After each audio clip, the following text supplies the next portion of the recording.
खबर शामिल करते हैं मीरपुर खास डिग्री से। हमारे सीवन न्यूज़ के ब्यूरो चीफ फ़कीर अब्दुल क़य्यूम जरवार से डिग्री में रमज़ानुल मुबारक के मुक़द्दस महीने के आते ही मुनाफाखोर और ज़ख़ीरा अंदोज़ बेलगाम हो गए।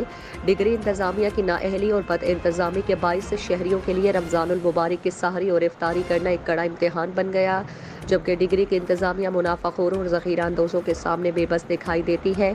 असिस्टेंट कमिश्नर डिग्री अपने ऑफिस से बाहर निकलकर आवाम को रिलीफ दिलवाने के लिए तैयार नहीं। रमज़ानुल मुबारक के बाबरकत और मुक़द्दस महीने में आवाम को लूटने का सिलसिला मार्केट कमेटी के प्राइस लिस्ट से ही शुरू हो जाता है। 2 से 3 रुपए में होने वाली फ़ोटोकॉपी का एक सफ़ा दुकानदार और फ्रूट वालों को 10 रुपए में दिया जा रहा है। वाज़ेह हो कि डिग्री और उसके गिरदोनवाह में रमज़ानुल मुबारक का चांद नज़र आते ही ज़रूरियात ज़िंदगी के तमाम अशिया के रेट डबल हो गए हैं।